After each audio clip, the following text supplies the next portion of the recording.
বাংলাদেশে জুলাই 11 জন নারী শহীদ হয়েছে আমার তালিকায়, সরকারি তালিকায় 10 জন, যাই হোক 10 জনই যদি ধরি সরকারি তালিকায়।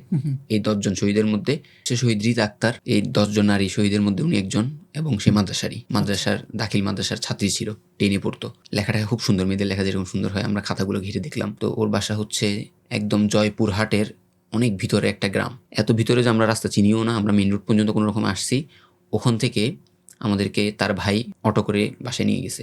তো আমরা ভাবছি অটো করে নিয়ে গেছে, হয়তো অটো চালায় অটোওয়ালা, একদম অটোওয়ালাই মনে করছি। কিন্তু কথা জিজ্ঞেস করলাম, আপনি অটো চালান আর কি করেন? বলতেছে যে ভাই আমি অটো তো এটা টাকার জন্য প্রয়োজনে চালাই, আমি মূলত পড়ালেখা করি ইঞ্জিনিয়ারিংয়ে। শহীদের ভাই ইঞ্জিনিয়ারিং পড়ালেখা করে এবং ওই পড়ালেখার খরচ চালানোর জন্য অটো চালায়। তাই আমি বললাম যে আপনি ওনার কথাগুলো খুব সুন্দর, জয়পুরহাটের ভাষা তো অনেক সুন্দর ভাষা এবং খুব মসৃণভাবে কথা বলে, খুব সুন্দর একটা টোন আছে কথার মধ্যে, খুব ভালো লাগতেছে কথাগুলো।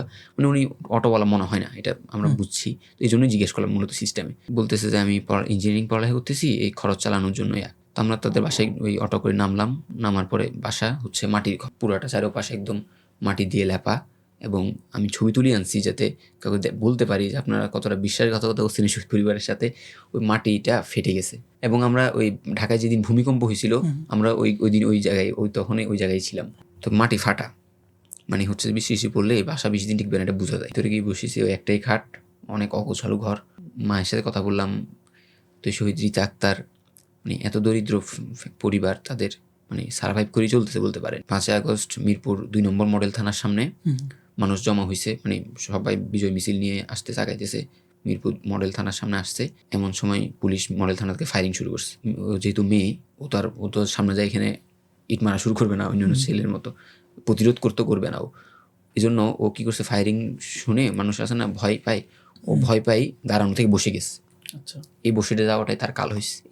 এলোপাতারি গুলি হওয়ার কারণে, এবং ছড়া গুলি না তো, ওগুলা এমনি গুলি, লম্বা বুলেট। দাঁড়ানো থেকে বসছে, যে এরকম গুজু হয়ে বসছে না, উপর থেকে মডেল থানার থেকে ঠাস করে মাথায় বুলেটটা আসি লাগছে। একটা মেয়ে, তার মাথায় বুলেট লাগছে, সাথে সাথে মগজগুলো রাস্তায় পড়ে গেল। আমরা খুব চেষ্টা করছি ওর লাশটা যে নিয়ে গেছে, যেহেতু মেয়ে, স্পেসিফিক একটা বিষয় আছে, মেয়ের লাশটা ওই জায়গা থেকে হাসপাতাল পর্যন্ত যে একটা শিবিরের ছেলে নিয়ে গেছিলো, আমরা সাথে যোগাযোগ করার চেষ্টা করছি, কিন্তু আমরা ওকে রিচ করতে পারিনি, ওইগুলো থেকে সরে গেছে আর কি। ওই লাশটা পরে ওখান থেকে নিয়ে হাসপাতালে নিয়ে গেছে। হাসপাতালে মানুষ যেই দেখছে, মা যেরকম বললো আর কি আমাদেরকে, যে একটা মেয়েকে গুলি করছে, পুলিশ তো বলার চেষ্টা করবে যে ও এখানে আসছে কেন, এই জন্য লাগছে আর কি। তো আমি প্রশ্ন করতে চাইবো, আপনি এত লম্বা বুলেট আপনার নিজের দেশের মানুষের জন্য কেন ব্যবহার করলেন?